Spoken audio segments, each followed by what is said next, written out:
श्री गणेशाय नमः। श्री सरस्वत्यै नमः। श्री पुराण पुरुषोत्तमाय नमः। श्री सीतारामाभ्यां नमः। श्री राधा कृष्णाभ्यां नमः। श्री लक्ष्मी नारायणाभ्यां नमः। श्री उमा महेश्वराभ्यां नमः। श्री वाणी हिरण्यगर्भाभ्यां नमः। श्री शची पुरंदराभ्यां नमः। ओम नमः परमहंसास्वादित चरण कमल चिन्मकरंदाय भक्तजनमानस निवासाय श्रीरामचंद्राय वागीशाद्या सुमन सहस्रवार्थानामुपक्रमे यं नत्वा कृतकृत्या सुस्तं नमामि गजाननम्। अखंडमंडलाकारं व्याप्तं येन चराचरं तत्पदं दर्शितं येन तस्मै श्रीगुरवे नमः।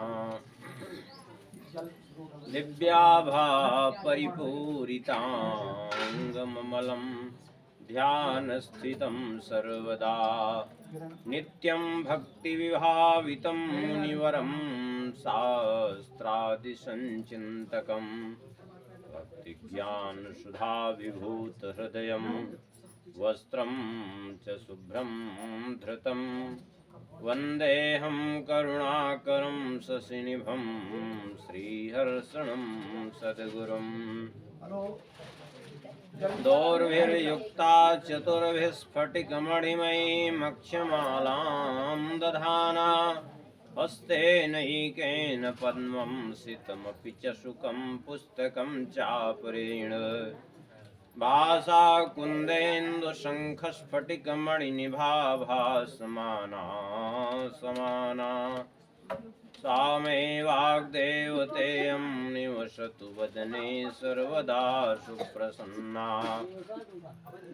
अञ्जनानन्दनं वीरं जानकी शोकनाशनं कपीसमक्षहन्तारं वन्दे लङ्काभयङ्करम्। रामं रामानुजं सीतां भरतं भरतानुजं सुग्रीवं वायुसूनुं च प्रणमामि पुनः पुनः। नमोऽस्तु रामाय सलक्ष्मणाय देव्यै च तस्यै जनकात्मजायै। नमोऽस्तु रुद्रेन्द्रमानिलेभ्यो नमोऽस्तु चन्द्रार्कमरुद्गणेभ्यः। कान्तिश्रिताम्रशतिनिन्दितशारदेन्दुर्यत्रैकतो विलसितामसिताङ्गशोभाम्। वृन्दावनेऽपि कृतया मुनगाङ्गसङ्गम् श्रीराधा मुकुन्दयुगलं तदहं नमामि। यं प्रव्रजन्तमनुपेतमपेतकृत्यं द्वैपायनो विरहकातर आजुहाव। पुत्रेति तन्मयतया तरवोऽभिनेदुस्तं सर्वभूतहृदयं मुनिमानतोऽस्मि। नारायणं नमस्कृत्य नरं चैव नरोत्तमं देवीं सरस्वतीं व्यासं ततो जयमुदीरयेत्। भक्त भक्ति भगवंत गुरु चतुरनाम वपुएक इनके पद वंदन किए नाशे विघ्न अनेक। बुद्धिहीन तनु जानिके सुमिरौं पवन कुमार बल बुद्धि विद्या देहु मुई हरहु कलेश विकार। चार युगन में भक्त जय तिनके पद की धूरी सर्व सुसिर धरि राखी हूँ मेरी जीवन मोरी। श्री हरि जो आय विराजिए सुनहु कथा इतिहास तुम श्रोता भागवत के तव पदरज हम दास। तुम पीछे जो और हो श्रोता है रसखान तिनके सकल मनोरथ पुरवहु श्री भगवान। गौरी गणेश महेश हरि रवि सुख शारद व्यास संत गंग गायत्री गुरु नमन करत प्रभुदास। श्री राम जय जय राम।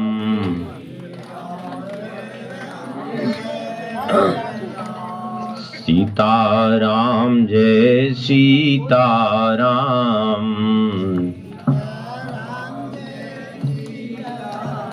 सीताराम जय सीताराम।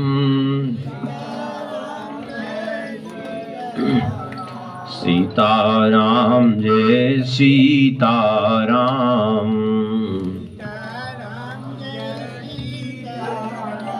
श्री राम जय जय राम।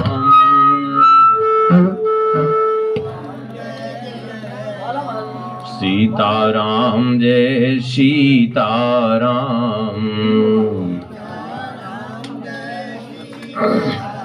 सीताराम जय सीताराम।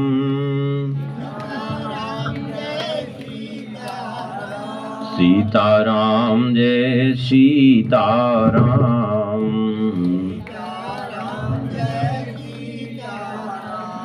सीताराम जय सीताराम।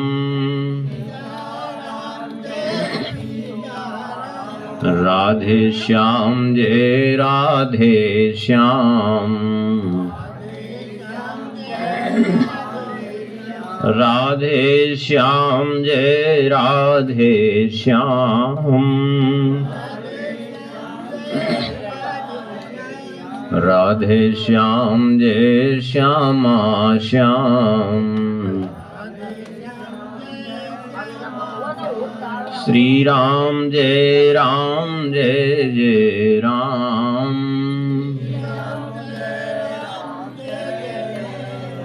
सीताराम जय सीताराम। सीताराम जय सीताराम। सीताराम जय सीताराम। श्री सीतारामचंद्र भगवान की, श्री हनुमान जी महाराज की, श्री गौरी शंकर भगवान की, श्री भागवत भगवान की, श्री सुखदेव भगवान की, श्री व्यास भगवान की, श्री सूत जी महाराज की, श्री सौनकादि ऋषियों की, श्री हनुमान जी महाराज की, श्री परीक्षित जी महाराज की, श्री सद्गुरुदेव भगवान की, सब संत भगवान की, सब भक्तन की, सब विप्रन की, गौ माता की, श्रीमद् भागवत महामहोत्सव की, आवाहित समस्त देवी देवताओं की, सब भक्तन की, श्री सीताराम जी महाराज की जय जय। श्री सीताराम जय जय। श्री राधे श्याम। नमः पार्वती पतये। हर हर महादेव। हरि शरणम। परम मंगलमय परात्पर अखिलेश्वर अकारण करुणावरुणालय भक्त वांछा कल्पतरु भगवान की महती कृपा करुणा से भगवान भोलेनाथ के इस मंदिर प्रांगण में, भगवान की सन्निधि में और श्री हनुमान जी महाराज की सन्निधि में आज से लेकर के 8 दिन पर्यंत भगवान की दिव्य श्रीमद् भागवत जी के माध्यम से चरित्रों का, भगवान के श्रवण करने का, कथन करने का सुंदर अवसर प्राप्त हो रहा है। ये भगवान की कृपा से ही संभव है, जीव के अपने पुरुषार्थ से संभव नहीं है। जीव अपने से प्रयास करता रहता है, लेकिन कुछ न कुछ बीच में विघ्न होता रहता है। लेकिन भगवान जिस दिन कृपा कर देते हैं उस दिन स्वाभाविक रूप से सब संभव हो जाता है। आवाज क्यों गूंज रही, थोड़ी इसको ठीक करिए। भगवान की कृपा से ही सुंदर सुअवसर प्राप्त हुआ है। तो आज महात्म्य की कथा होगी, कल से मूल श्रीमद् भागवत की कथा प्रारंभ होगी। इसलिए 8 दिन का समय रखा गया है, 1 दिन महात्म्य और 7 दिन मूल कथा, जिससे कि 7 दिन उसमें कमी न होने पावे, इसलिए 8 दिन का समय रखा गया है, 13 तारीख तक। श्रीमद् भागवत के प्रारंभ के पूर्व में महात्म्य का श्रवण करेंगे। अब कहेंगे महात्म्य की क्या आवश्यकता है? आवश्यकता है इसलिए जाने बिन न होई प्रतीति, बिन प्रतीति होई नहीं प्रीति। जब तक हम किसी की महिमा को न समझें, उसके प्राप्त होने के बाद भी उसका लाभ हमें नहीं प्राप्त हो पाता। जैसे उदाहरण के लिए किसी के पास पारस मणि हो, अब वो पारस मणि को नहीं जानता, उसके महत्व को नहीं जानता, तो पारस मणि उसके पास हो तब भी वो दरिद्र बना रहेगा कि नहीं? यदि उसको इस बात का ज्ञान ही न हो कि इस पारस मणि के अंदर ये गुण है कि लोहे को स्पर्श कराते ही वो तुरंत स्वर्ण बन जाता है, सोना तैयार हो जाता है। लोहा को सोना बनाने की क्षमता है पारस मणि में। यदि उसको पता ही न हो कि इसका क्या गुण है, तो पारस मणि पास में हो तो भी दरिद्र बना रहेगा कि नहीं बना रहेगा? तो पारस मणि उसकी दरिद्रता को नहीं दूर कर पाएगी जब तक उसका महत्व उसको ज्ञान न हो। स्वयं भगवान ही सामने उपस्थित हों और हमें भगवान के स्वरूप का बोध न हो, उनकी महिमा का बोध न हो, तो लाभ नहीं होगा। भगवान आए तो देखिए, दुर्योधन को, शकुनी को, धृतराष्ट्र को क्या भगवान नहीं मिले क्या? लेकिन इनको कुछ लाभ हुआ क्या? नहीं लाभ हुआ। क्यों? क्योंकि भगवान की महत्ता को कभी इन्होंने समझा ही नहीं। तो ऐसे ही श्रीमद् भागवत जी की महिमा को जब तक न समझें तब तक जो लाभ होना चाहिए वो लाभ नहीं हो पाता। इसलिए पहले महात्म्य के वर्णन की विधि है, वो विधान है कि पहले महात्म्य वर्णन हो जिससे कि उसका बोध हो, क्योंकि बिना महत्व को जाने लाभ नहीं होता। किसी के पास हीरा हो और नहीं जानता कि ये हीरा है तो उसको कांच मान करके फेंक देगा, कोई लाभ नहीं। तो सबसे पहले महात्म्य श्रवण करेंगे। श्रीमद् भागवत जी का ये महात्म्य का वर्णन विशेष रूप से पद्म पुराण और स्कंद पुराण में प्राप्त होता है, और भी ग्रंथों में है, लेकिन विशेष रूप से पद्म पुराण और स्कंद पुराण में। तो सबसे पहले हम पद्म पुराणोक्त महात्म्य का श्रवण करेंगे आज, उसके बाद फिर कल से कथा का प्रारंभ होगा। तो पद्म पुराणोक्त महात्म्य वर्णन करने से पूर्व भगवान वेदव्यास जी 2 श्लोकों में मंगलाचरण कर रहे हैं। पहले श्लोक में श्री कृष्ण की वंदना की, दूसरे श्लोक में श्री सुखदेव जी की। श्री कृष्ण की वंदना क्यों की? क्योंकि श्रीमद् भागवत जी के नायक ही श्री कृष्ण हैं, प्रतिपाद्य विषय ही श्री कृष्ण हैं। और श्री सुखदेव जी की वंदना इसलिए किए कि श्रीमद् भागवत जी के प्रमुख वक्ता श्री सुखदेव जी हैं। तो श्री कृष्ण की वंदना करते हुए भगवान वेदव्यास जी कहते हैं, सच्चिदानंद रूपाय विश्वोत्पत्त्यादि हेतवे तापत्रय विनाशाय श्री कृष्णाय वयम नमः। भगवान का स्वरूप कैसा है? बोले सच्चिदानंद रूपाय। सच्चित और आनंद तीन चीजें वर्णन की इसमें। सत क्या है? सत कहते हैं उसको जिसमें कभी कोई परिवर्तन होता ही नहीं है, जो अपरिवर्तनीय है।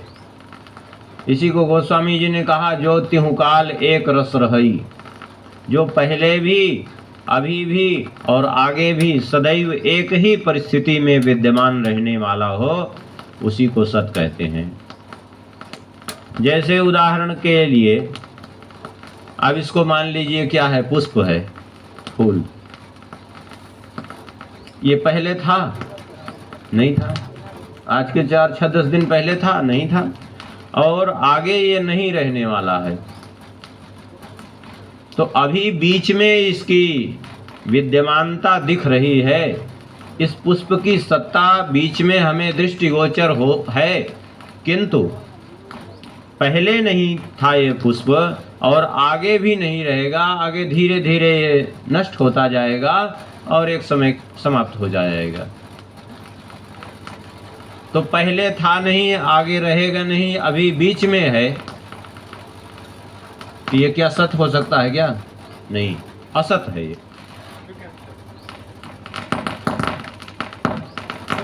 ये शरीर ही है।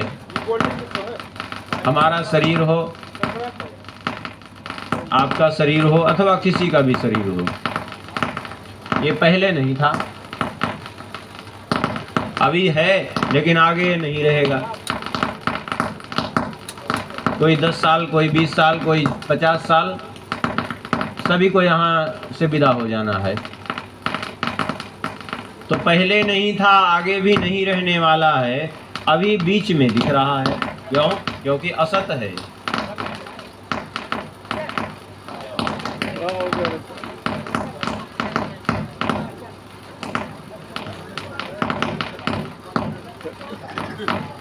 बैटरी से चलाओ ना, बैटरी से।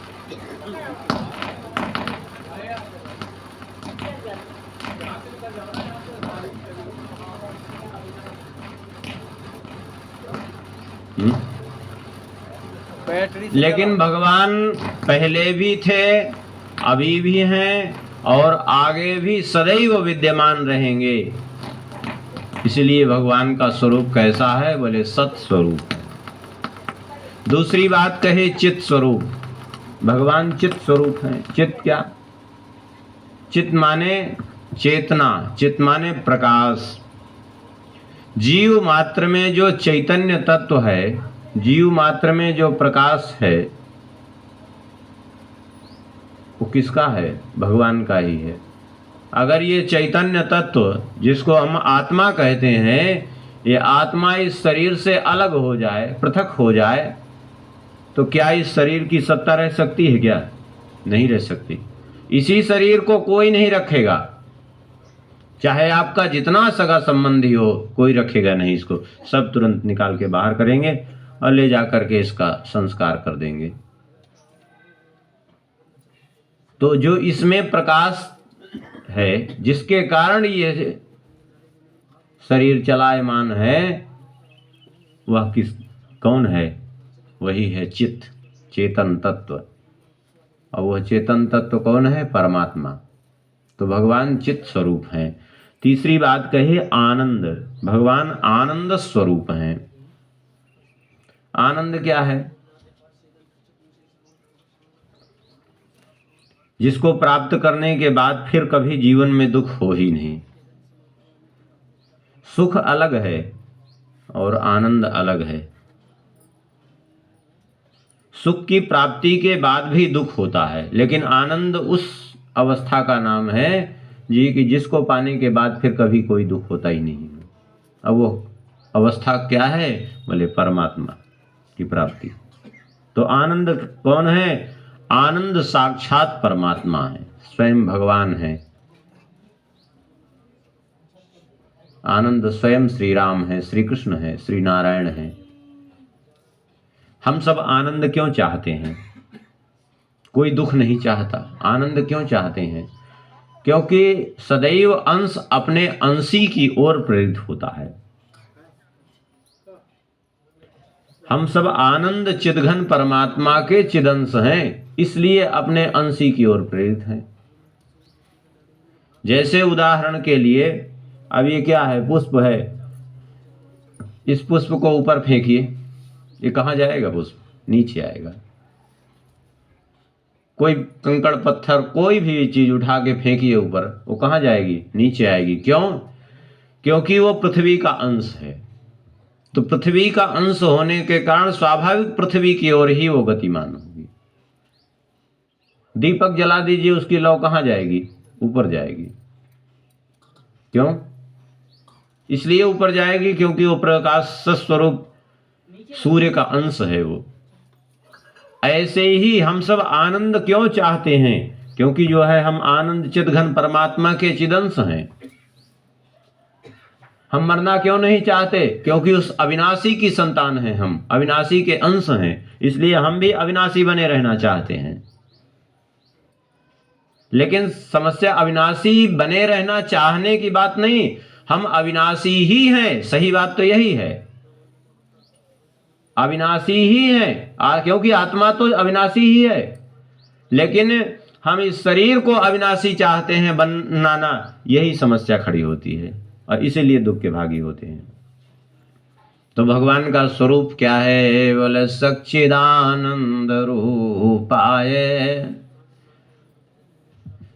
क्या करते हैं भगवान? बोले विश्वोत्पत्त्यादि हेतवे। विश्व की उत्पत्ति आदि हेतवे। उत्पत्ति आदि से अर्थ है उत्पत्ति, पालन और संहार, तीनों के एकमात्र हेतु हैं भगवान। तीनों के एकमात्र कारण हैं भगवान। उन्हीं के द्वारा सृजन होता है, उन्हीं के द्वारा संपूर्ण सृष्टि का पालन होता है, उन्हीं के द्वारा संहार होता है। तापत्रय विनाशाय श्री कृष्णाय वयम नुमः। जो तीनों तापों का विनाश करने वाले हैं, चाहे वो दैहिक ताप हो, दैविक ताप हो, अथवा भौतिक ताप हो। आदि दैविक, आदि भौतिक, आध्यात्मिक त्रिताप से जो मुक्त करने वाले हैं, ऐसे श्री कृष्णाय वयम नुमः। ऐसे श्री कृष्ण के चरणों में हम सब वंदन करते हैं। क्यों? बोले श्री कृष्ण से सानुकूलता प्राप्त है, उनकी अनुकूलता प्राप्त करने के लिए। दूसरे श्लोक में श्री सुखदेव जी की वंदना करते हैं। यम प्रव्रजन्तम अनुपेतमपेत कृत्यम द्वैपायनो विरह कातरया जुहाव पुत्रेति तन्मयतया तरोभिनेदुस्तं सर्वभूत हृदयं मुनिमानतोऽस्मि। कहते हैं यम प्रव्रजन्तम अनुपेतम पेत कृत्यम, जिनका अभी यज्ञोपवीत संस्कार भी नहीं हुआ था, जन्म लेते ही तुरंत जो वन की ओर प्रस्थान किए संन्यास लेने के लिए, ऐसे श्री सुखदेव जी। और आगे आगे चल रहे हैं श्री सुखदेव जी, पीछे पीछे द्वैपायनो। द्वैपायन द्वीपायनम यस्य द्वैपायनः श्री कृष्ण वेदव्यासः। श्री कृष्ण द्वैपायन वेदव्यास जी पीछे पीछे चल रहे हैं, विरह से व्यथित होकर के पुत्र पुत्र कहते हुए। उस समय तरओ भिनेदुः, वृक्षों ने उत्तर दिया व्यास जी को। तो क्या वृक्षों ने उत्तर दिया? वृक्ष तो जड़ है, वृक्ष कैसे उत्तर दे सकते हैं? बोले वृक्षों ने नहीं, बल्कि वृक्षों के अंतरात्मा में बैठ करके स्वयं भगवान श्री सुखदेव जी ने ही उत्तर दिया। ऐसे सर्वभूत हृदय मुनिम आनतोस्मि। ऐसे सर्वभूत हृदय मुनि श्री सुखदेव जी के चरणों में हम वंदन करते हैं। अब कहेंगे वृक्षों ने क्या उत्तर दिया? वृक्षों ने उत्तर दिया व्यास जी को कि व्यास जी आप किसके पीछे पुत्र पुत्र कह करके आप इतने मोहग्रस्त हो सकते हैं? इसकी तो संभावना ही नहीं है। फिर भी आप मोहग्रस्त होकर के पुत्र पुत्र कहकर पीछे पड़ रहे हैं। आप कहेंगे वृक्षों के द्वारा क्यों उत्तर दिया श्री सुखदेव जी ने? इसलिए वृक्षों के द्वारा उत्तर दिया क्योंकि वेद व्यास जी का मोह भंग हो जाए कि वृक्ष भी फल उत्पन्न करते हैं। फल कौन क्या हैं? वृक्षों के पुत्र ही तो हैं। लेकिन उन फलों के प्रति वृक्षों का इतना मोह नहीं होता। तात्पर्य यह है कि वृक्षों ने उत्तर दिया कि आप क्यों इतने मोहग्रस्त होकर के पीछे पीछे चल रहे हैं। तो व्यास जी को बात समझ में आ गई कि वृक्ष कहना क्या चाहते हैं, कि वृक्ष अपने पुत्र फलों के प्रति इतने आकृष्ट नहीं है, वे समय पर उसका परित्याग करते हैं परोपकार के लिए। तो हमें इतना आसक्त नहीं होना चाहिए। व्यास जी समझ गए कि वृक्षों ने क्या, बल्कि इन वृक्षों के बीच में बैठ करके श्री सुखदेव जी ने ही उत्तर दिया। ऐसे सर्वभूत हृदय श्री सुखदेव जी के चरणों में वंदन है। कहते नैमिषे सूतमासीनम अभिवाद्य महामतिम कथामृतरसास्वाद कुशलः शौनको ब्रवीत। नैमिषारण्य की पवित्र भूमि है और वहाँ शौनक आदि 88,000 ऋषि विद्यमान हैं। श्री सूत जी महाराज पधारे व्यासपीठ पर, तो ऋषियों ने श्री सूत जी को वंदन करके, उनको प्रणाम करके उन्हीं से प्रश्न किया। यहाँ श्री सूत जी का विशेषण क्या दे रहे हैं? बोले सूतम महामतिम, जो महान विद्वान हैं, बड़े बुद्धिमान हैं। तो वक्ता कैसा होना चाहिए? विद्वान होना चाहिए, बुद्धिमान होना चाहिए। और श्रोता कैसा होना चाहिए? तो कहते हैं कथामृत रसास्वाद कुशलः शौनकः। कथामृत रसास्वादन करने में अत्यंत जो कुशल हैं, ऐसे सी शौनक जी थे। श्रोता का विशेषण है। श्री शौनक जी ने प्रश्न किया, अज्ञानध्वांत विध्वंस कोटि सूर्य समप्रभ श्रोताख्या हि कथा सारम मम कर्ण रसायनम। शौनक जी कहते हैं, हे श्री सूत जी, जैसे सूर्यदेव प्रकट होकर के संपूर्ण त्रिभुवन के अंधकार का हरण कर लेते हैं, ऐसे ही आप का ज्ञान करोड़ों करोड़ों सूर्यों के समान है, जो अज्ञान रूपी अंधकार का हरण करने वाला है। सूर्यदेव प्रकट होकर के संपूर्ण त्रिभुवन के अंधकार का तो विनाश कर सकते हैं, किंतु अज्ञान रूपी अंधकार जो हृदय में भरा हुआ है, वो सूर्य की किरणों से नष्ट नहीं होगा, वो अज्ञान। फिर उसके लिए बोले वो तो ज्ञान रूपी सूर्य के प्रकाश से ही अज्ञान रूपी अंधकार का विनाश होना संभव है। तो आपका जो ज्ञान है वो करोड़ों सूर्यों के समान है। तो कृपा करके मम कर्ण रसायनम कथा सारम आख्याहि, मेरे कानों को जो रसायन हो ऐसी कथा का सार तत्व कहिए। जो भक्ति ज्ञान विरागाप तो विवेको वर्धते महान, जो भक्ति ज्ञान वैराग्य की वृद्धि करने वाला, विवेक की वृद्धि करने वाला हो और माया मोह से मुक्त करने वाला हो। इस कलयुग में प्रायः जीव आसुरी स्वभाव के हैं। इहि घोरे कलौ प्रायो जीवस्यासुरतां गता क्लेशाक्रान्तस्य तस्यैव शोधने किं परायणम। प्रायः एक तो आसुरी स्वभाव के हैं जीव, उस पर भी क्लेशाक्रांतस्य, विभिन्न प्रकार के कष्टों से आक्रांत हैं, विभिन्न प्रकार के कष्टों से दुखी हैं। ऐसे जीवों के शोधने किम परायणम, ऐसे जीवों की शुद्धि का उपाय क्या है? कैसे उनका जीवन पवित्र हो जाए, ऐसा उपाय बताइए जो श्रेयसाम यद भवेत् श्रेयः पावनानां च पावनम् कृष्ण प्राप्तिकरं सस्वसाधनं तद्वदाधुना। जो श्रेष्ठ से भी श्रेष्ठ हो और पावनानां च पावनम, पवित्र को भी पवित्र बनाने वाला। आप कहेंगे पवित्र को पवित्र बनाने वाले का क्या मतलब है? जो पवित्र है उसको पवित्र बनाने का क्या मतलब? देखिए, पवित्र करने के जितने साधन हैं, तपसा ब्रह्मचर्येण समेन च दमेन च त्यागेन सत्य शौचाभ्याम यमेन नियमेन च, ये जितने साधन हैं जीवों को पवित्र करने वाले, ये निश्चय ही जीवों को पवित्र तो करते हैं, किंतु इनके द्वारा पवित्रता स्थायी रूप से बनी ही रह जाए यह संभव नहीं है। जैसे उदाहरण के लिए तपस्या, सबसे पहला साधन कहा तपसा ब्रह्मचर्येण समेन च दमेन, तो सबसे पहले तपस्या ले लीजिए। तपस्या तो क्या रावण ने नहीं की क्या? कुंभकर्ण ने नहीं की क्या? हिरण्याक्ष हिरण्यकश्यप ने नहीं की? बड़े बड़े दैत्यों ने तपस्या तो की सबने, लेकिन इनकी तपस्या फलीभूत भी हुई। लेकिन तपस्या पूर्ण होने के बाद जब ये तपस्या से निवृत्त हो गए तो फिर से इनका जीवन अपवित्र हो गया कि नहीं? फिर से वही वो दंडता का काम करने लगे कि नहीं? तो पवित्रता स्थायी कहाँ रही?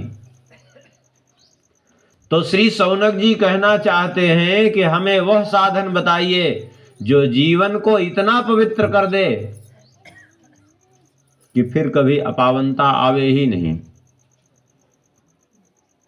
और जो भगवान की प्राप्ति का शाश्वत साधन हो वह बताइए।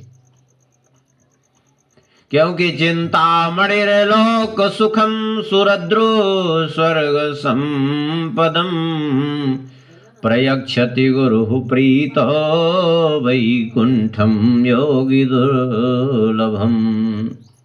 क्योंकि किसी को यदि चिंतामणि प्राप्त हो जाए तो चिंतामणि प्राप्त करके वो, चिंतामणि का प्रभाव क्या है? बोले समस्त संसार की वस्तुओं को प्रदान करने में वो समर्थ है, समस्त लोग सुख को प्रदान कर सकती है। किसी को कल्प वृक्ष का आश्रय मिल जाए तो कल्प वृक्ष स्वर्ग तक की संपत्ति प्रदान करने में समर्थ है, किंतु उस चिंतामणि के अंदर अथवा उस कल्प वृक्ष के अंदर यह सामर्थ्य नहीं है कि वो भगवान को प्रदान कर दे। उससे कह दीजिए कि हमको इस संसार से मुक्त कर दीजिए, मोक्ष दे दीजिए, तो न तो ये चिंतामणि में सामर्थ्य है न तो कल्प वृक्ष में। किंतु यदि गुरु प्रीतो तो योग दुर्लभम वैकुंठम प्रयक्षति। किंतु यदि गुरुदेव प्रसन्न हो जाए तो योगियों को जो भी अत्यंत दुर्लभ है वह वैकुंठ लोक प्रदान कर देते हैं। इसलिए आप हम सब पर कृपा करिए और कृपा करके हमें वह साधन सुनाइए जिससे हमें भगवान की शाश्वत प्राप्ति हो। सुन करके श्री सूत जी प्रसन्न हो गए और श्री सूत जी कहने लगे, प्रीति शौनक चित्ते ते यतो वच्मि विचार्य चा सर्व सिद्धांत निष्पन्नम संसार भयनाशनम। कहा है शौनक जी, आपके हृदय में भगवान के प्रति अत्यंत प्रीति है, हमने विचार करके देख लिया है, इसलिए हम आपको अवश्य सुनाएंगे। क्या? बोले सर्व सिद्धांत निष्पन्नम संसार भय नाशनम। जो सारे सिद्धांतों का सार तत्व है, जो संसार का भय नष्ट करने वाला है। संसार का भय क्या है? यही है पुनरप जन्म पुनरप मरणम पुनरप जननी जठरे शयनम। ये बार बार जन्म लेना, बार बार मरना, बार बार गर्भवास की पीड़ा सहन करना, यही तो है संसार। यते जो इससे मुक्त करने वाला है, हम आपको वह साधन अवश्य बताएंगे जो भक्ति को बढ़ा करके भगवान की प्रसन्नता को प्रदान करने वाला है। वह हम सुनाएंगे, लेकिन तदहं ते विधास्यामि सावधानतया शृणु। सावधान होकर के सुनिए। सावधान क्यों? बोले प्रमादेन हतम श्रुतम, क्योंकि यदि प्रमाद से सुना जाए तो वो साफ व्यर्थ हो जाता है।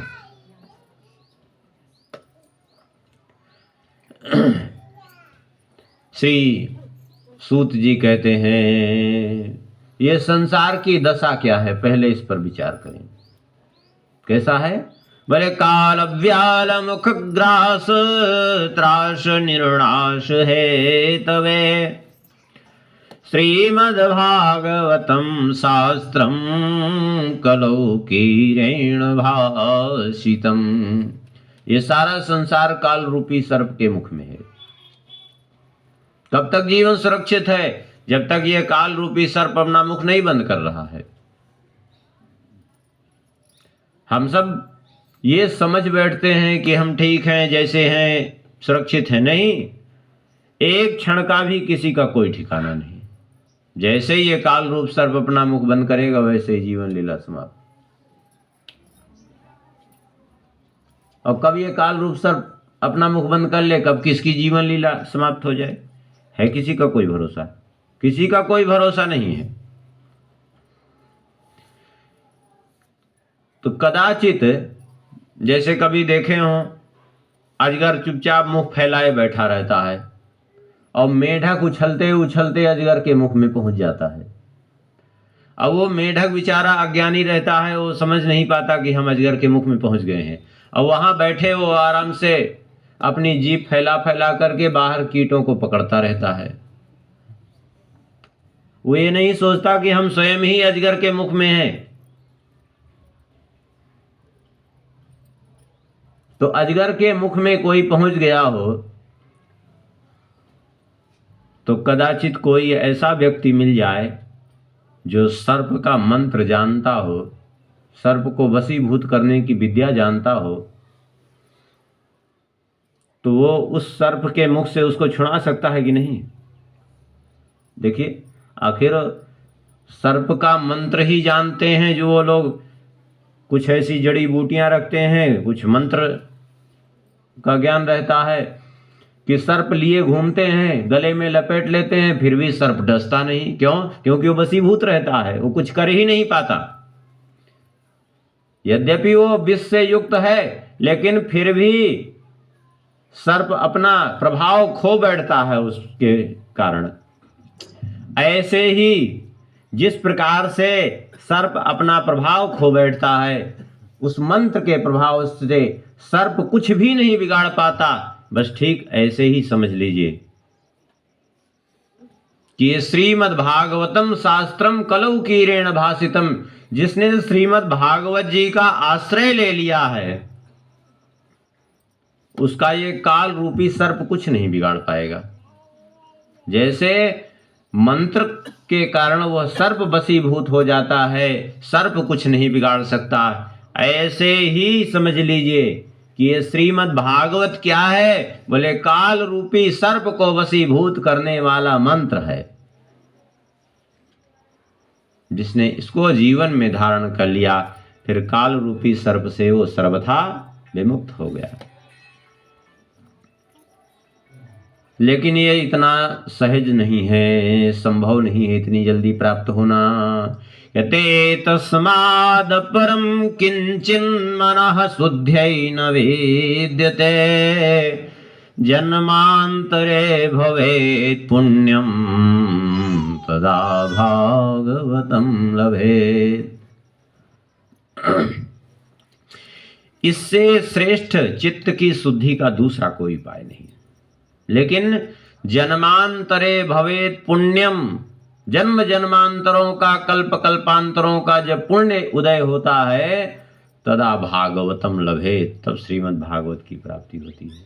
यहाँ तदा भागवतम लभेत से दोनों अर्थ निकल आएगा। एक तो तदा भागवतम लभेत, भागवत कथा श्रवण करने को मिलती है, और भागवतम माने भगवान के जन भी तभी प्राप्त होते हैं जबकि जन्म जन्मांतरों का पुण्य पूंजीभूत होता है।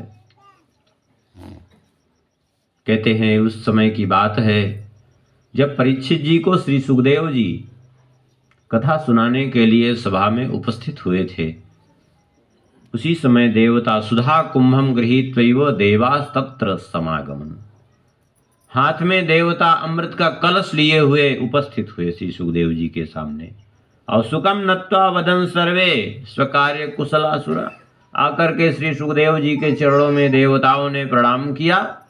देवता तो अपना काम बनाने में बड़े चतुर होते हैं, और उन्होंने कहा, हे मुनिवर, आप इस अमृत कलश को स्वीकार कर लीजिए हमसे, और इसको परीक्षित जी को प्रदान कर दीजिए। श्री सुखदेव जी ने कहा, क्यों? बोले, क्योंकि हमने सुना है कि इनको श्राप लगा है 7 दिन में मृत्यु का, तक्षक डसेगा और इनकी मृत्यु होगी। श्री सुखदेव जी ने कहा, एक बात बताओ देवताओं, कि इस धरती पर रोज हजारों लाखों लोग मर रहे हैं, आज तक तुम लोग किसी के लिए अमृत नहीं लाए। इन परीक्षित जी के ऊपर ऐसी कैसी तुम्हारी दया हो गई कि अमृत लिए चले आ रहे हो? देवताओं ने कहा, बात यह है, हम इसलिए अमृत ले आए हैं कि कथा सुधाम प्रयक्षस्व गृहीत्वैव सुधामिमाम, इस अमृत कलश को ले लीजिए और इसके बदले में हमें भागवत कथामृत प्रदान कर दीजिए, हम यही चाहते हैं। मैंने अदला बदली करने के लिए हम आए हैं। इतना सुनकर के श्री सुखदेव जी ने देवताओं की हंसी उड़ा दी, भगा दिया वहां से। बोले, तुम लोग कथा के अधिकारी ही नहीं हो, क्यों यहाँ व्यापार करने आए हो? अरे वैसे ही आते प्रेम से कथा सुन लेते तो कोई समस्या नहीं थी, लेकिन आए भी तो व्यापार करने की दृष्टि से। तो अभक्तांस्तांश्च विज्ञाय न ददौसा कथामृतम, अभक्त जान करके उनको कथा प्रदान श्री सुखदेव जी ने नहीं किया। इसलिए कहते हैं ये कथा तो कैसे है? बोले, श्रीमद् भागवती वार्ता सुराणाम अपि दुर्लभा, देवताओं को भी ये अत्यंत दुर्लभ है ये श्रीमद् भागवत की कथा। राजा परीक्षित जी ने कथा श्रवण किया, 7 दिन में उनका शरीर पूरा हुआ, मोक्ष की प्राप्ति हुई, भगवान के परम धाम को पधारे। ये देख करके पुरा धाता भी विस्मितः, स्वयं विधाता ब्रह्मा जी भी विस्मित हो गए। क्यों? इसलिए कि विधाता ब्रह्मा जी ने विचार किया कि हमने राजा परीक्षित के जीवन में उनका भाग्य विधान तो हम ही ने किया था, और स्पष्ट रूप से सर्प दंशन से मृत्यु का विधान किया, और मृत्यु हुई भी सर्प दंशन से ही, तक्षक के दंशन से। किंतु जिसकी सर्प दंशन से मृत्यु होती है उसको अधोगति प्राप्त होती है, और इनको मोक्ष की प्राप्ति कैसे हो रही है? ऋषियों ने कहा कि देख नहीं रहे हैं, ये भागवत कथा श्रवण करने के कारण मोक्ष की प्राप्ति इनको हुई है, भगवान के धाम को जा रहे हैं। ब्रह्मा जी ने विचार किया कि श्रीमद् भागवत की महिमा क्या है, विचार तो करें, देखें तो क्या किया? बोले, सत्यलोके तुलां बद्ध्वा तोलयत साधनान्यजः, ब्रह्मलोक में एक तराजू के ऊपर श्रीमद् भागवत के फल को और दूसरे के पलड़े पर समस्त साधनों के फल को रखा, तो अन्य सारे साधन लघूनन्यानि जातानि गौरवेण इदम महत्, सारे साधनों का फल हल्का हो गया। अब इसका मतलब ये नहीं सोचना चाहिए कि चलो एक तराजू ले आओ, एक तराजू के पलड़े पर भागवत की पोथी रखो, दूसरे पर सारे ग्रंथ रखना, ये इसका अर्थ ये नहीं है। यहाँ श्रीमद् भागवत श्रवण का फल एक पलड़े पर, तात्पर्य है ब्रह्मा जी ने अपनी विशुद्ध बुद्धि रूपी तराजू के एक पलड़े पर समस्त साधनों को, उनके फल को रखा, और दूसरे पलड़े पर श्रीमद् भागवत कथा श्रवण का फल रखा, तो अन्य सारे साधन हल्के पड़ गए। अपनी महिमा के कारण श्रीमद् भागवत का पलड़ा भारी रहा। ब्रह्मा जी ने कहा बस निर्णय हो गया, ये कोई साधन नहीं है, क्योंकि किसी साधन में सामर्थ्य ही नहीं है कि भगवान के धाम की प्राप्ति करा दे। ये तो साधन नहीं, ये तो साक्षात में निरे भगवद रूपम शास्त्रम भागवतम कलो पठनात् श्रवणात् सद्यो वैकुंठ फलदायकम। ये तो साक्षात भगवान ही है इस रूप में, कोई ग्रंथ नहीं, कोई पुस्तक नहीं है। कहते हैं यद्यपि श्रीमद् भागवत की कथा तो पहले से ही प्रचलित थी, किंतु ये सप्ताह श्रवण की जो विधि है ये कहाँ से प्रारंभ हुई? बोले ये सप्ताह श्रवण की विधि का प्रारंभ हुआ सनकादिकों ने सर्वप्रथम नारद जी को सुनाया।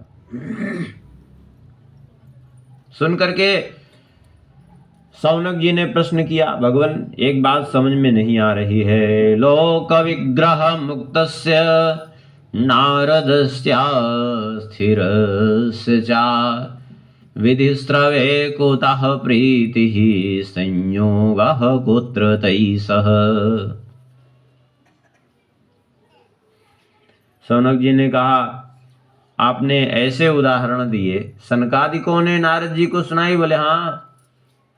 बोले सनकादिक कैसे हैं? बोले लोक विग्रह मुक्तस्य, समस्त प्रपंचों से मुक्त, जो ऐसे महापुरुष हैं जिनके पास एक वस्त्र तक का भी कोई महत्व नहीं। आशा वसन व्यसन यह तिन्हि रघुपति चरित होई तह सुनहि। जिनके पास न कोई झोपड़ी है, न रहने का कोई ठिकाना है, न कुछ नहीं, यहाँ तक कि वस्त्र तक की भी अपेक्षा नहीं, निरंतर इधर उधर विचरण करेंगे और जहाँ मन में आया बैठ गए। चारों भैया कथा चालू हो गई, जहाँ कथा हो रही वहीं पहुंच गए, सुन लिए। ऐसे सनकादिक।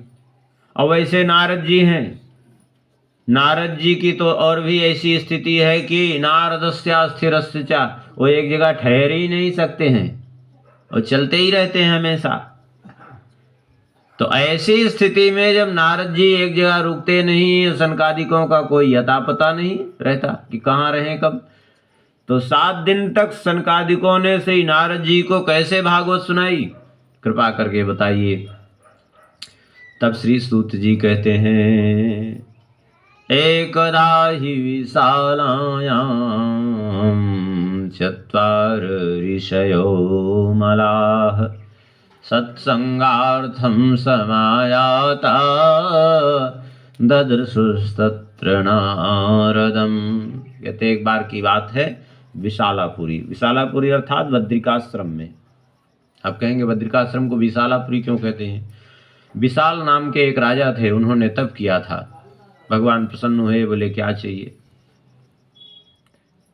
बोले प्रभु अब क्या चाहिए, आपका दर्शन हो गया, बस आपके चरणों में अनुराग बना रहे, इससे ज़्यादा और क्या चाहिए? भगवान ने कहा नहीं, कुछ मांग लो। बोले तो यही हमारी इच्छा है कि सदैव हमारा नाम भी आपके नाम के साथ जुड़ा रहे, बस हम आपसे जुड़े रहें, बस यही बात है। भगवान ने कहा तथास्तु।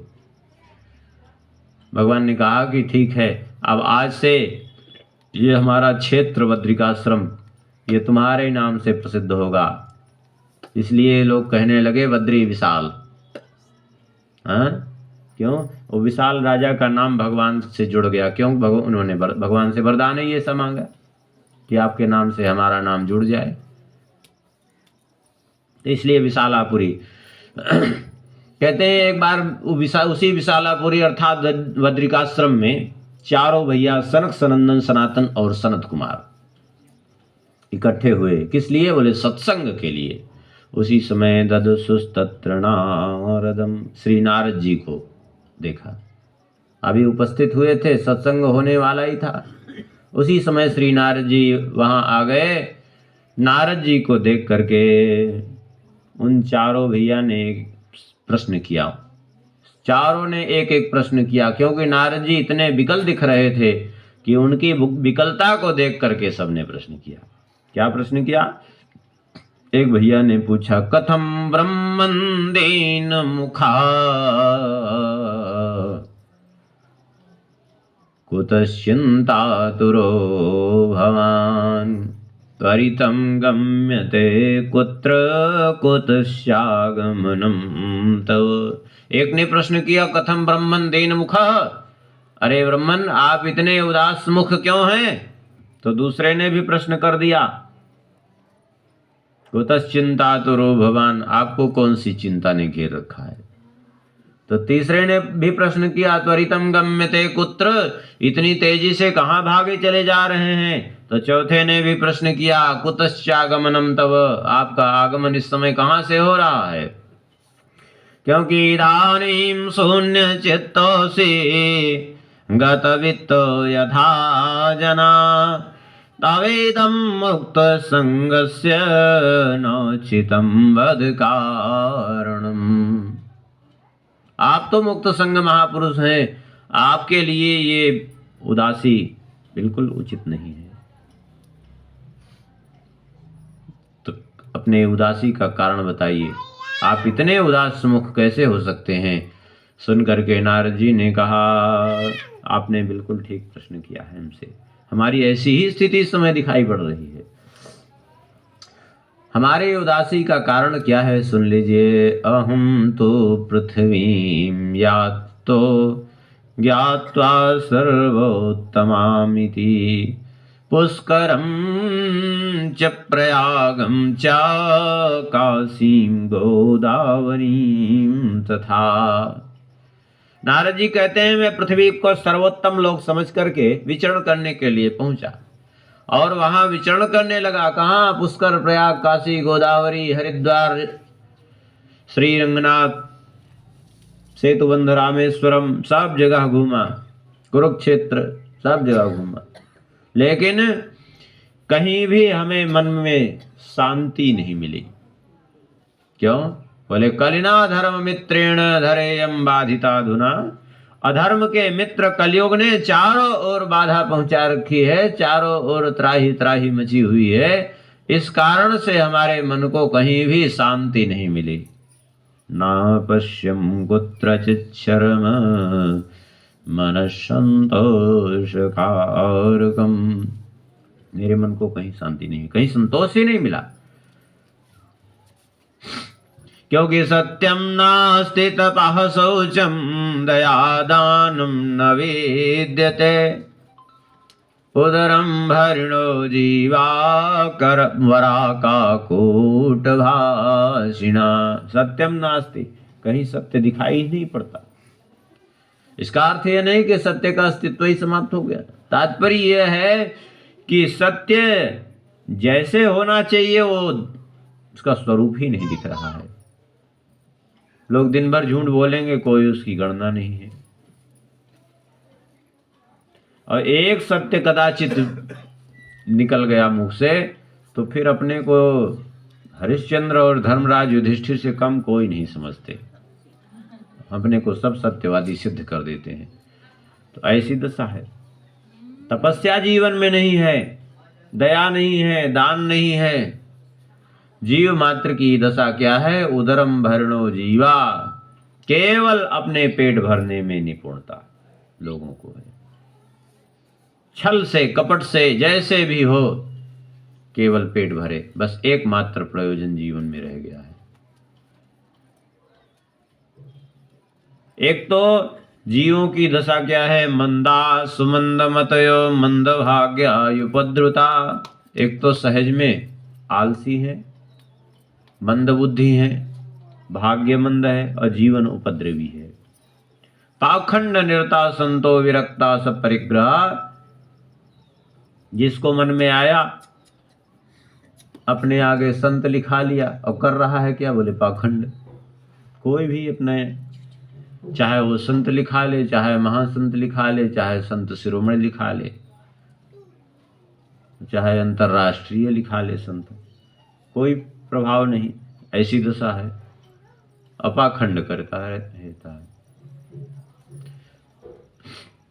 नाम तो विरक्त है और संग्रह परिग्रह इतना कि क्या कहना है। हाँ, कहते हैं घरों की भी स्थिति खराब है। तरुणी प्रभुता आगे श्याल को बुद्धिदायक। घर में जो सबसे नवीन स्त्री आए उसी की प्रभुता चलती है, वही घर की मालकिन। साले लोग सलाहकार बने। कन्या का विक्रय करने में भी लोगों को कोई संकोच नहीं रह गया है। पति पत्नी में भी लड़ाई झगड़ा मचा रहता है। आश्रम तीर्थ नदियां म्लेच्छों से पटे हुए हैं और देवताओं के मंदिरों की भी दशा खराब है, लोगों ने नष्ट कर दिए हैं। कोई योगी नहीं, कोई सिद्ध नहीं, कोई सत्कर्मी नहीं। कलयुग रूपी दावानल ने सारे साधनों को भस्म करके रख दिया है, ऐसी स्थिति हो गई है। श्री नारद जी कहते हैं कि कलयुग के इस प्रकार के दुर्गुणों को, दोषों को देखता हुआ मैं विचरण करता हुआ श्रीधाम वृंदावन पहुंचा। और जब श्रीधाम वृंदावन पहुंचा तो हमने एक आश्चर्य देखा, और उस आश्चर्य को मैं आपको सुनाना चाहता हूं। उसको सुनिए ध्यान से। क्या आश्चर्य था? बोले, एका तू तरुणी तत्र निषण्णा खिन्न मानसा।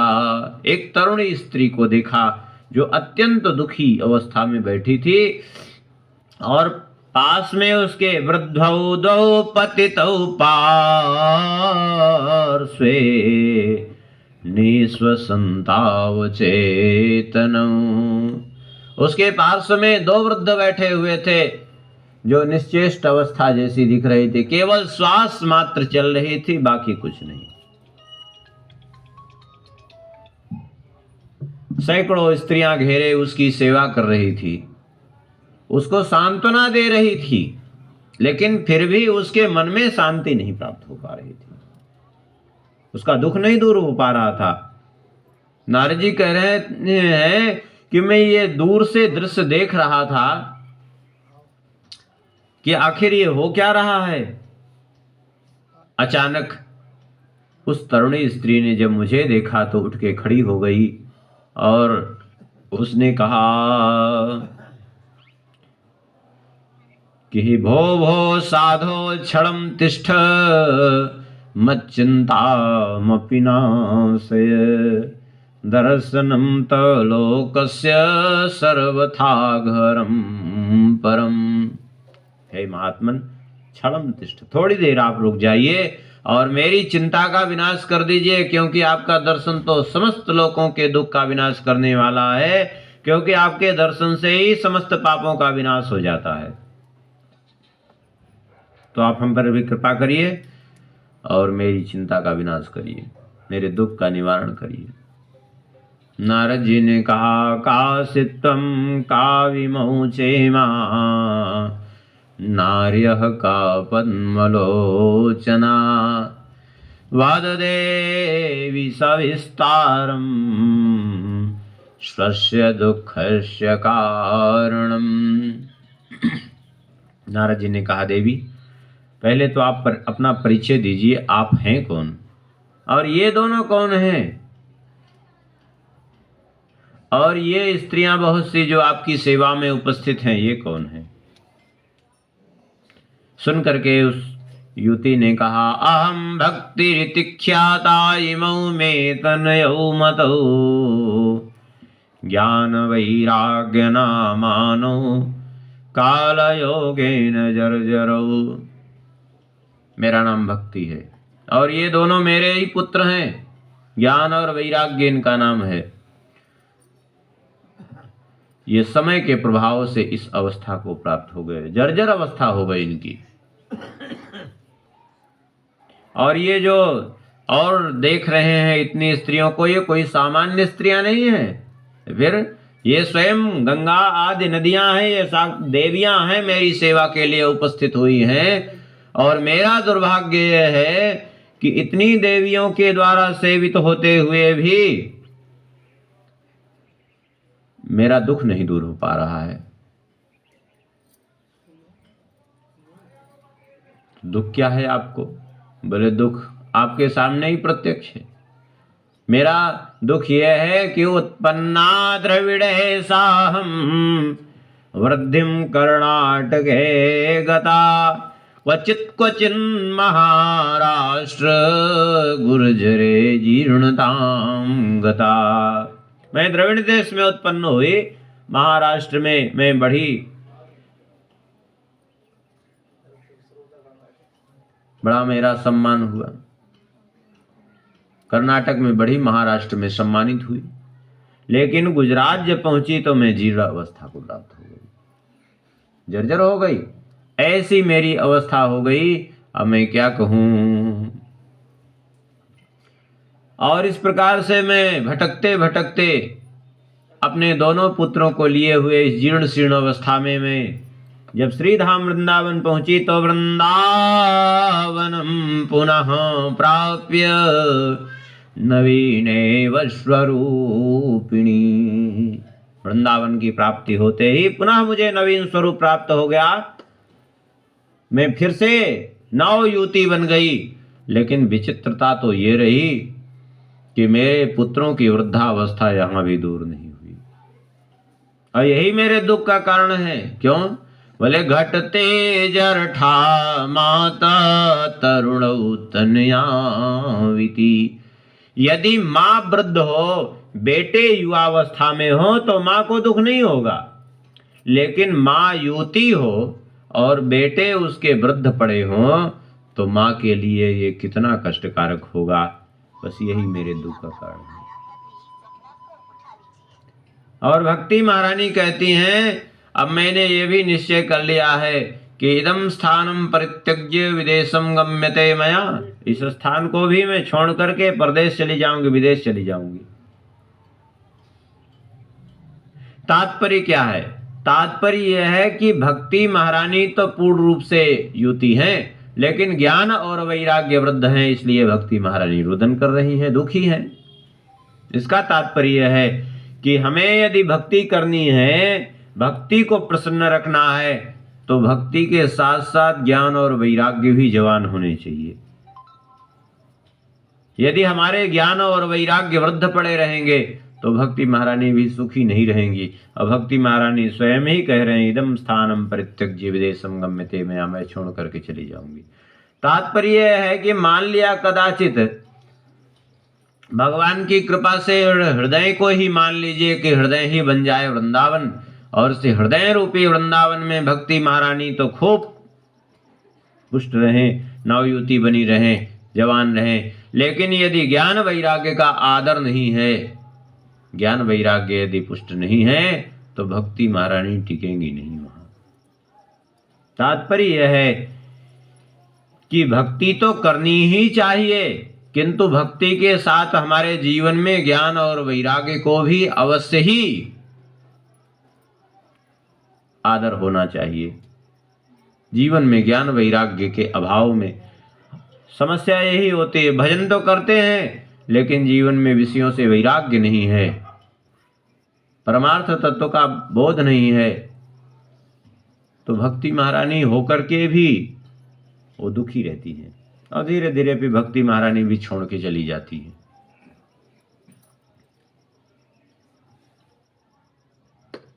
तो भक्ति महारानी के साथ ज्ञान वैराग्य को भी पुष्ट करना है तो क्या करें? आगे इसी कथा में आगे स्पष्ट है कि रोती हुई भक्ति को श्री नारद जी महाराज यहाँ मिल रहे हैं, और नारद जी की कृपा से आगे चल करके कथा प्रारंभ हुई। तो कथा से ज्ञान वैराग्य भक्ति तीनों ही एकदम पुष्ट हो गए। तात्पर्य यह है कि यदि भक्ति ज्ञान वैराग्य तीनों को ही सुखी रखना है तो जीवन में कथा अवश्य होनी चाहिए। बिना कथा श्रवण के भक्ति ज्ञान वैराग्य पुष्ट नहीं होंगे।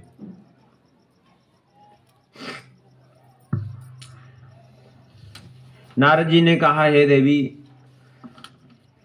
मैं समझ गया ये सब कलयुग का प्रभाव है, इस कारण से ज्ञान वैराग्य की ये अवस्था हो गई है, लेकिन आप चिंता न करें, ये वृंदावन है, वृंदावन के प्रभाव से आपको युवावस्था प्राप्त हुई है, लेकिन यहाँ वृंदावन में भी भक्त ज्ञान और वैराग्य का कोई आदर नहीं है।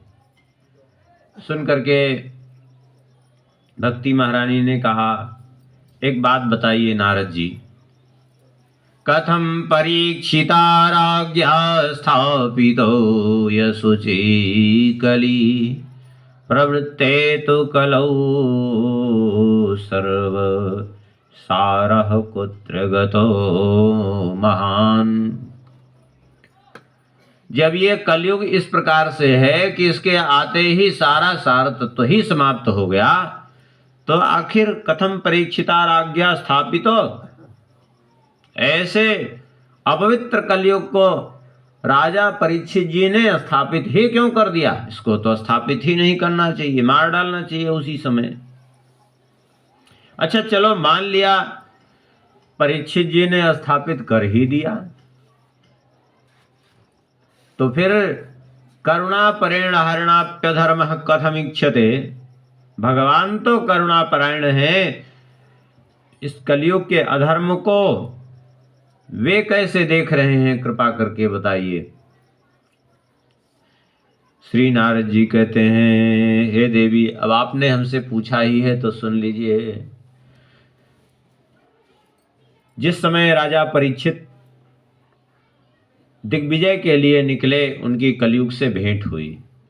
परीक्षित जी ने कलयुग को मारने के लिए जैसे ही अपनी तलवार उठाई, वैसे ही उसी समय शरण में आ गया कलयुग। त्राहिमाम शरणागतः, त्राहिमाम शरणागतः। जब वो शरण में आ गया तो परीक्षित जी ने इसलिए छोड़ दिया क्योंकि शरणागत का वध नहीं करना चाहिए और शरणागत का परित्याग भी नहीं करना चाहिए। शरणागत कहूँ जे तजहि निज अनहित अनुमान, ते नर पावर पाप में तिनहि ब्लोकत हानि।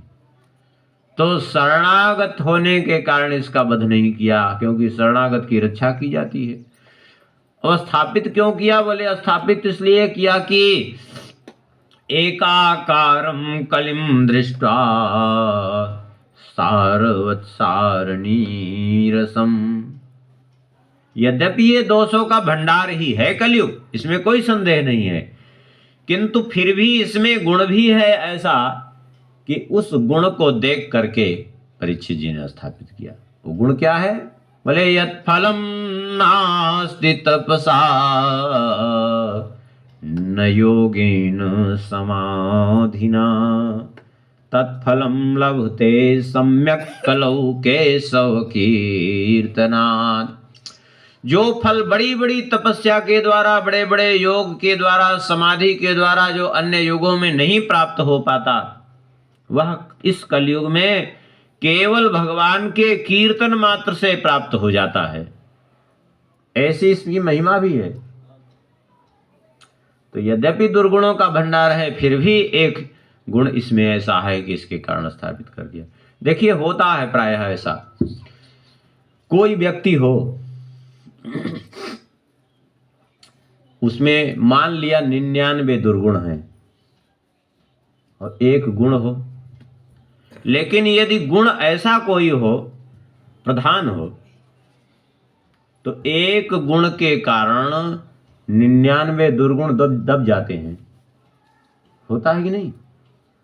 और कदाचित कभी कभी ऐसा भी देखा जाता है कि किसी के अंदर बढ़िया गुण ही गुण है, अच्छे अच्छे गुण हैं, लेकिन एक कोई ऐसा दुर्गुण उपस्थित हो गया और वो दुर्गुण की प्रधानता उसके जीवन में हो गई, तो एक दुर्गुण सारे सद्गुणों को नष्ट कर देता है, सारे सद्गुण उसके ढक जाते हैं। बस यही बात है, कलयुग में यद्यपि दुर्गुण ही दुर्गुण है, इसमें कोई संदेह नहीं है, किंतु एक ऐसा गुण है, ये गुण इतनी ना प्रधान है कि इसके कारण दूसरे सारे अवगुण इसके दब गए। क्योंकि जितना सहज है कलयुग में भगवान को पाना, अन्य युगों में नहीं है। श्री नाभा गोस्वामी जी भी यही बात कहते हैं। और युगन ते कमल नयन, कलयुग बहुत कृपा करी। और युगों से कलयुग में भगवान ने बहुत कृपा की है भक्तों पर। अन्य युगों में तो कितने कितने हजारों वर्ष तपस्या करने के बाद भगवान आते थे और दर्शन दे के चले जाते थे, लेकिन इस कलयुग में तो कितने भक्तों के साथ भगवान प्रत्यक्ष क्रीड़ा किए हैं।